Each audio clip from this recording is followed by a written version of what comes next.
नेता वो बन सकेगा जो कानून की लड़ाई आपकी लड़ सकेगा। पिछले 30-33 सालों से आपने जिस शख्स को अपना नेता बनाया, वो मस्तान कभी आपकी आवाज उठा सका? नहीं। कभी आपने असेंबली में उसे बोलते हुए देखा? नहीं। तो जो इमाम खुतबा न दे सके वो जुमा का इमाम बन सकता है? नहीं। तो जो आदमी असेंबली में नहीं बोल सके तो फिर असेंबली का मेंबर बन सकता है? नहीं। तो फिर क्यों इतने दिनों तक बना? इतने दिनों तक 2 वजह से बना। आप लोगों ने उसे सुरजापुरी कहकर वोट दिया और ये समझा कि कुछ भी है अपना सुरजापुरी है।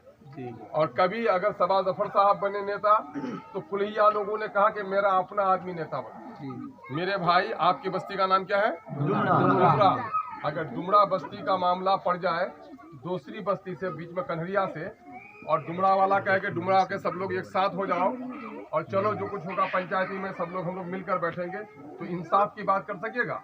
जब बस्ती का झंडा उठा लीजिएगा तो इंसाफ का खून हो जाए, और जब इंसाफ का झंडा उठाइएगा तो बस्ती में अमन और अमान कायम हो जाएगा, मोहब्बत कायम हो जाएगी। हम लोगों ने बिरादरी का झंडा उठाया जिसकी वजह से इलाका बर्बाद हो गया। शराब हराम है। हराम चीज जब इस्तेमाल करता है शराब, आदमी नशे में आ जाता है, और जब नशे में आ जाता है तो अपनी माँ, बहन, बेटी और गैर में कुछ तमीज नहीं रहती। तो हराम अमल का नतीजा इंसान को गुमराही की तरफ ले जाता है। तो जिस तरह शराब फी नफ्स ही हराम है, उसी तरह से असबियत हराम है। असबियत कहते हैं जात, बिरादरी, मजहब, इलाका के लोगों का साथ इंसाफ का खून करके बेजा तरफदार हो जाना। तो एक आदमी जो असेंबली के लायक नहीं था, हमने बेजा तरफदारी से उसको एमएलए का मेंबर बना दिया, एमएलए बना दिया। बनाया कि नहीं बनाया? तो शराब के नशे में जो आदमी भूल जाता है अपने और गैर को, तो गया हम इंसाफ के मामले अपने गैर को भूल गए, और नतीजा ये हुआ है कि आज हमको सजा मिली है। सजा कैसे मिली है? जरा याद कीजिए बरसात के दिनों में आपका आलम क्या होता होगा। क्या जब आपके यहाँ कोई बीमार पड़ता होगा तो ऊपर आसमान और नीचे जमीन के कोई सहारा आपका नहीं होता होगा। मेरे भाइयों, न जाने इस बदअमली की सजा हमको कैसी मिली कि न जाने कितने मासूम फरिश्ते जैसे बच्चे अपने माँ के पेट में मर गए सिर्फ इसलिए। बहुत सारी बेटियां हमारी दम तोड़ गई इसलिए कि गांव तक कोई एम्बुलेंस नहीं आ सका, मेरी बेटी वक्त पर डॉक्टर के यहाँ नहीं पहुंच सकी। सजा मिली कि नहीं मिली? हमारे बहुत सारे बूढ़े माँ बाप बीमार पड़े, अगर वक्त पर डॉक्टर के यहाँ पहुंच जाते तो कुछ दिन जिनके पाँव के नीचे जन्नत है वो माँ कुछ दिन हमारे घर में टिक सकती थी, लेकिन लगता है इलाज के बगैर वक्त से पहले मेरी माँ मर गई। ऐसा हुआ कि नहीं हुआ? हमारे बच्चे स्कूल से महरूम, हमारे बीमार डॉक्टर से महरूम, आमोदरफ्त की हमारी दुश्वारी, फसलें हमारी तबाह हो गई, नदियों पर पुल नहीं बन सका, हमारे अच्छे स्कूल नहीं बन सके, और नतीजा आज ये है कि बस्ती की बस्ती खाली पड़ी हुई है। बेटियां घर में पड़ी हैं, बाप पंजाब में पड़ा हुआ है, माँ बिस्तरे मर्ग पर है, बेटा पंजाब धान काटने के लिए चला गया है। ऐसा हुआ है कि नहीं हुआ है? 15 दिन की दुल्हन है, हाथों की मेहंदी का रंग भी फीका नहीं हुआ है। जब असार के महीने में बस्ती का आदमी रोपनी के लिए जाने लगा पंजाब, तो अपनी नई नवेली दुल्हन को छोड़कर भी पंजाब को जाता है। मासूम बच्चे 10 साल के जो माँ के गोद में लिपट कर सोने की जिसकी उम्र है, वो दिल्ली के होटलों में पोछा मारता है। 12 बजे रात तक वो बच्चा हमारा जगा रहता है। सुबह 8 बजे से जो बिस्तर पर नहीं उठता, सुबह 6 बजे थप्पड़ मारकर उसे जगाया जाता है। ये बदनसीबी है कि नहीं है मेरे भाई? इस बदनसीबी का इलाज कौन करेगा? इस बदनसीबी का इलाज आप करेंगे। जब किसान फसल बोता है तो फसल के बोने के वक्त ही बीज को देखता है कि बीज 1 नंबर है, 2 नंबर है, सूरा खाया हुआ है, खराब है। जो किसान अच्छा होता है वो फसल के बोने के वक्त अपने बीज को तलाश करता है, और जो अवाम इंसाफ पसंद हो तो नेता को चुनने के वक्त ही तहकीक करता है कि हमारे वोट का हकदार आया हूँ। 7वीं तारीख को आप इंसाफ करेंगे, उस इंसाफ को बेहतर और पाकीज़ातर करने के लिए मैं आपको दावत गौर फिक्र देने आया हूँ। आप अपने बेटा और बेटी का रिश्ता करते हो, कितना गौर फिक्र करते हो? अगर बहू चाहिए तो उसके घराने, उसकी माँ नानी के तारीख पूछते हो कि लड़की ऐसी झगड़ालू न हो कि मेरे खानदान की मोहब्बत तोड़ डाले। आप बेटी के लिए दूल्हा तलाश करते हो तो चाल चलन, घराना, खानदान सब तलाश करते हो कि कहीं ऐसा न हो कि कोई आवारा बेटा मेरा दूल्हा बन, मेरी बेटी का शौहर बन जाए, मेरा दामाद बन जाए और मेरी बेटी की जिंदगी बर्बाद हो जाए। ये सोचते हो कि नहीं सोचते हो? याद रखो मेरे भाइयों, एक लड़का आवारा होगा तो एक बेटी की जिंदगी बर्बाद होगी, एक नेता नाकारा होगा तो पूरी कौम बर्बाद हो जाएगी। इससे कई गुना ज्यादा नेता के बारे में कानकी से लेकर कस्बा तक ये इलाका जो बर्बाद हुआ है, उस नाकारा नेता ने हमें बर्बाद किया है। जो असेंबली में एक लफ्ज नहीं बोल सका, वो हमारा नेता बनकर चला गया।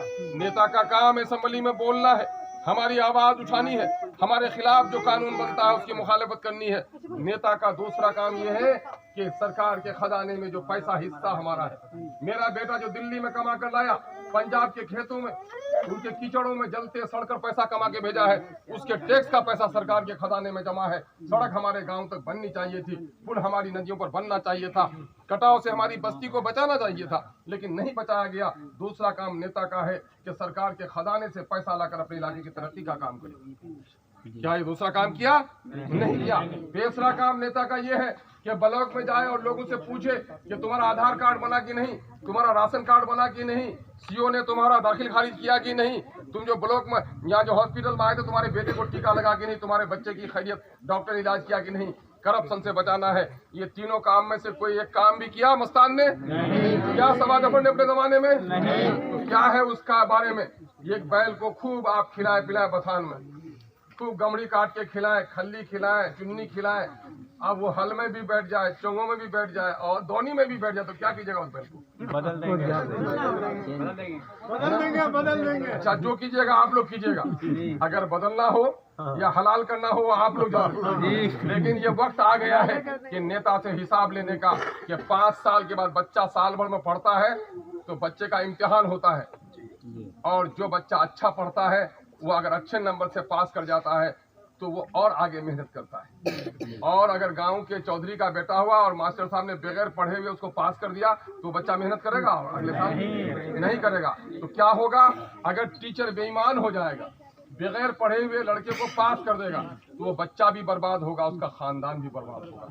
आप लोगों ने मुझे माफ कीजिए और कह लेने दीजिए कि जो बच्चा कभी सबक याद नहीं किया उसी को आप लोगों ने हर बार पास कर दिया, और नतीजा हुआ कि 35 सालों तक, 35 साल 30 साल की जो उम्र होती है किसी बच्चे के जवान होने की नहीं, बल्कि बच्चा बढ़कर बाप बन जाता है। और इस लंबे अरसे में आपके इलाके को बदहाल करके रख दिया। आप कुछ लोग तो दिया था सुरजापुरी के नाम पर, लेकिन कुछ लोग हैं कुल्हिया भी दे दिया मस्तान को। किसके नाम पर? कांग्रेस के नाम पर, पार्टी के नाम पर दिया ना। बाल बच्चे का रिश्ता दो जैसे करता है लोग, चाहे तो लड़का लड़की बहुत अच्छी हो रिश्ता कर ले, और लड़का लड़की जरा कमजोर हो तो खानदान देके रिश्ता कर लेता है। यही ना है कि लड़का तो जरा कमजोर है लेकिन खानदान बहुत अच्छा है, लड़की तो जरा कम है लेकिन खानदान बहुत अच्छा है। तो मेरे भाई खानदान भी देख लीजिए। नेता का खानदान क्या होता है? नेता का सियासी खानदान उसकी पार्टी होती है। वो कांग्रेस पार्टी, जिस कांग्रेस पार्टी को आपने अपना मसीहा समझा है ना, अपना हमदर्द समझा, वो कौन है इसको पहचानिए। इसको पहचानने में शायद आपको 72 साल लग गए। क्या हुआ? ये वही कांग्रेस पार्टी है जिस कांग्रेस पार्टी की सदारत कभी मौलाना अबुल कलाम आजाद ने की थी। यही वही कांग्रेस पार्टी है जिस मौलाना अबुल कलाम आजाद के सामने अदब से आकर बैठता था गांधी और नेहरू। लेकिन आज सन 1947 में मुल्क आजाद हो गया, बदकिस्मती से मुल्क बढ़ गया, दीवानों और पागलों ने मुल्क को बांट दिया। हिंदुस्तान में रहने वाले मुसलमानों ने कहा मेरे बाप दादा की कब्रें यहीं पर हैं, ये मुल्क हमारा मुल्क है, हम किसी हिंदुस्तान और पाकिस्तान को नहीं जानते हैं, ये मेरा मादरे वतन है और हम भारत में रहेंगे, किसी के बाप की मजाल मुल्क को यहाँ से हटाने के लिए। हमारी तादाद थोड़ी कम पड़ गई, कुछ दीवाने और पागल चले गए या भगा दिए गए। उस वक्त फिर अंग्रेजों की चाल चली गई कि अंग्रेजों ने राज किया था हिंदू और मुसलमानों को तोड़कर। नेहरू ने कहा कैसे राज चलेगा यहाँ? नेहरू ने भी कहा कि नहीं, तोड़ तो पैदा करना पड़ेगा। हिंदू और मुसलमान मोहब्बत से रहते थे और मोहब्बत को तोड़ने के लिए सबसे बड़ा गंदा काम किया गया। सन 1949 में आजादी के सिर्फ 1-1.5 साल बाद क्या किया गया? बाबरी मस्जिद की जगह पर एक मूर्ति बैठा दी गई, और नतीजा ये हुआ कि वो एक मस्जिद का एक और मूर्ति का झगड़ा नहीं, बल्कि हिंदू और मुसलमानों की सदियों की मोहब्बत को तोड़ने का सिलसिला बिल्कुल। और उसी को बहाना बनाकर सन 1950 में बाबरी मस्जिद में ताला लगा दिया गया। सुना है कि नहीं आपने? और ताला लगा दिया गया। और सन 1986 में राजीव गांधी ने वो ताला तोड़वा दिया। और सन 1992 में नरसिम्हा राव जो कांग्रेस का वजीर आजम था, वो इबलीस की तरह बैठ कर रहा, और 92 में फसादियों ने, गुंडों ने और इतराफ किया है कि बीजेपी के गुंडों ने हमारी बाबरी मस्जिद को तोड़ा। ये है कि नहीं है? बाबरी मस्जिद नहीं टूटी थी, बल्कि हिंदुस्तान का दस्तूर टूटा था, हिंदुस्तान की गंगा जमनी तहजीब का जनाजा निकला था, हिंदुस्तान के हिंदू और मुसलमानों के मोहब्बत को पामाल किया गया। मेरे भाइयों, मामला अदालत में चला गया। कांग्रेस कहती थी कि हमने नहीं तोड़ा, हाय बदमाशों ने तोड़ा, लेकिन जब सुप्रीम कोर्ट का फैसला आया तो बीजेपी जितना कूद रही थी उससे ज्यादा कांग्रेस नाच रही थी कि नहीं? कांग्रेस के क्या कहा लीडरों ने कि राजीव गांधी का सपना पूरा हो गया। और 5 अगस्त को जब बाबरी मस्जिद की जगह पर खुदा का घर जो इबादत खाना है, जिसके बारे में सबूत ये आया कि किसी मंदिर को तोड़कर वहां पर मस्जिद नहीं बनाई गई, सुप्रीम कोर्ट ने खुद इस बात का एतराफ किया है कि मस्जिद को तोड़ना एक मुजरिमाना अमल था और वहां पर आज बुत खाना बनाया जा रहा है। और अगर बीजेपी के लोग बनाते तो दिल सह भी लेते हम, लेकिन वो कांग्रेस जिनको 50 साल तक मुसलमानों ने अपने कंधे पर तख्त पर चढ़ाने का काम किया, अपनी पेशानी पर बैठाने का काम किया, उस कांग्रेस ने कहा नहीं, ये राजीव गांधी के सपने को साकार करने का वक्त आ गया है। ऐ बीजेपी के लोगों, तुम तो कल जन्म लिए हो, तुमने तो कल 92 में तोड़ा है, हमने तो तोड़ने की शुरुआत 1949 से की है। असल हकदार मंदिर के बनाने के हम हैं, तुम ईंट पत्थर से भले ही बनाओ, लेकिन हम चांदी की दीवारों से इस मंदिर की तामीर करेंगे। ये देखा कि नहीं? तो कांग्रेस और बीजेपी बराबर है कि नहीं? मेरे भाइयों, यही नहीं जाओ, बल्कि अभी इस मुल्क में हम रहते हैं, इस मुल्क के आईन से हम मोहब्बत करते हैं, लेकिन हम अपने कुरान से भी मोहब्बत करते हैं। एक मोमिन का ये यकीन है कि हम अपनी गर्दनों को 100 बार कटवा सकते हैं, लेकिन कलाम इलाही में एक हरफ तो कुजा एक नुक्ते को भी तब्दील करने की किसी बदमाश को इजाजत नहीं दे सकते। तलाक के कानून को बदलने की कोशिश नहीं, बल्कि कुरान की आयत पर पाबंदी लगाने की नापाक हरकत की है मोदी ने। और जब वो बिल पेश हुआ तो कांग्रेस पार्टी में हमारा MP मौलाना असराउल हक कासमी थे।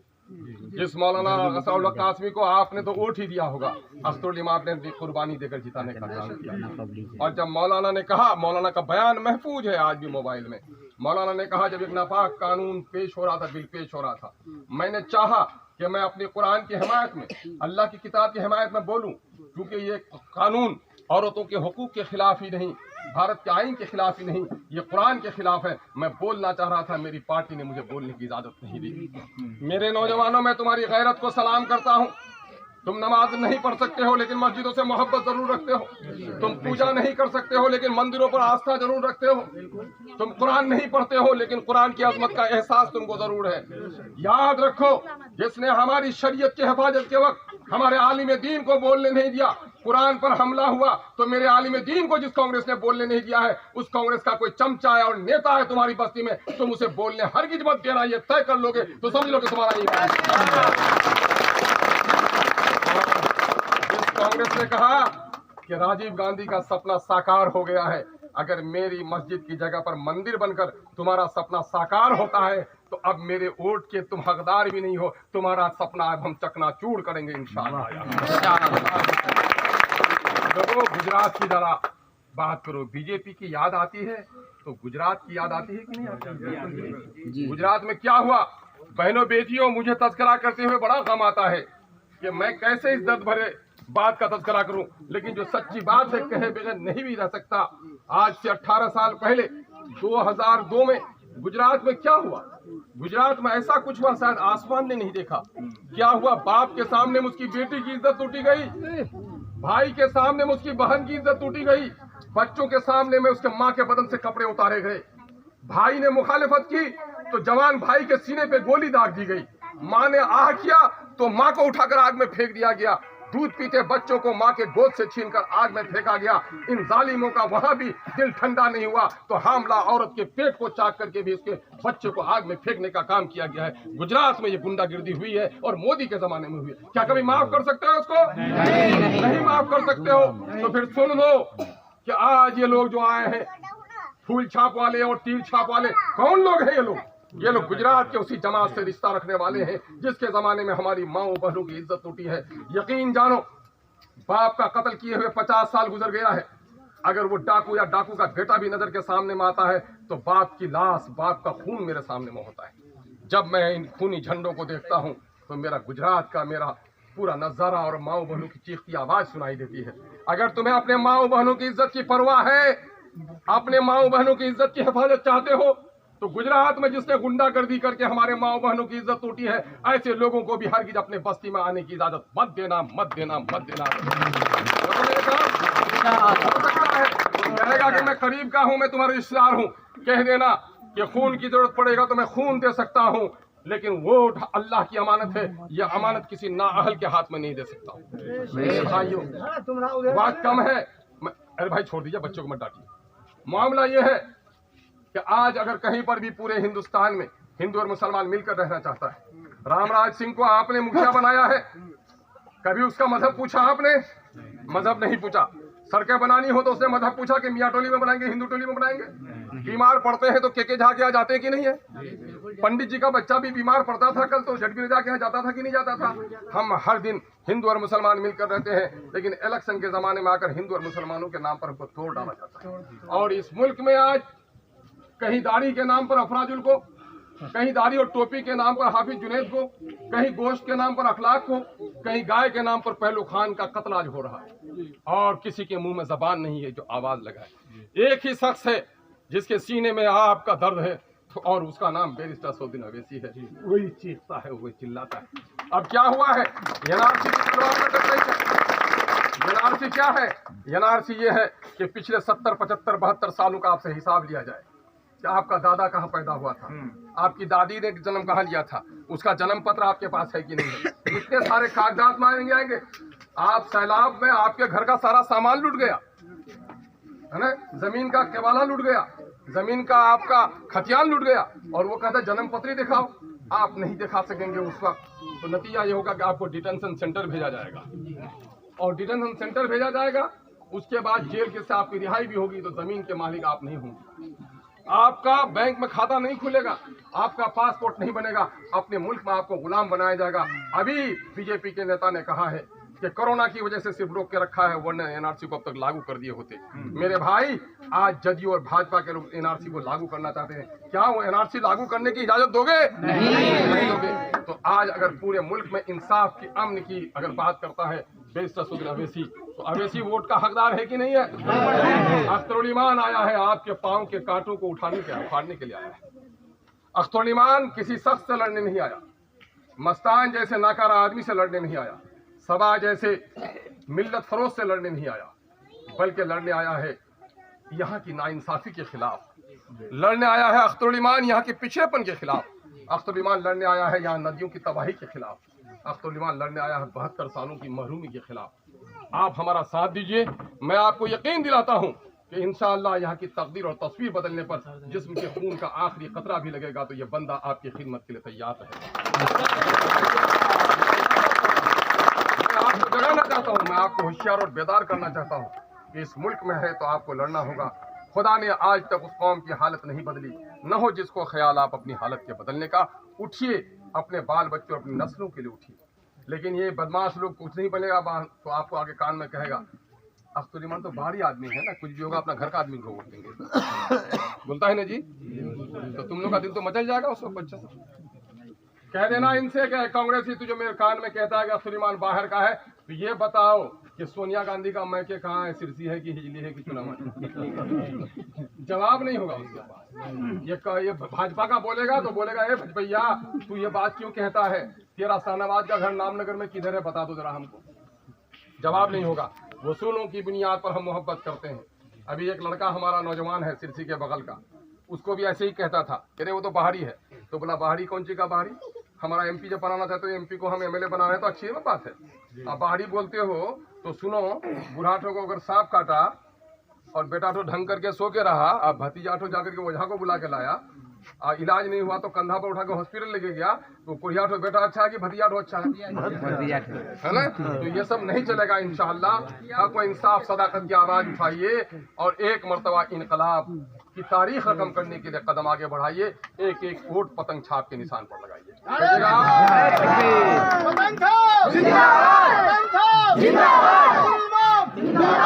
बहनों और बेटियों, देखो सबका भाई, किसी का बेटा, किसी का शौहर, किसी का भाई परदेश में।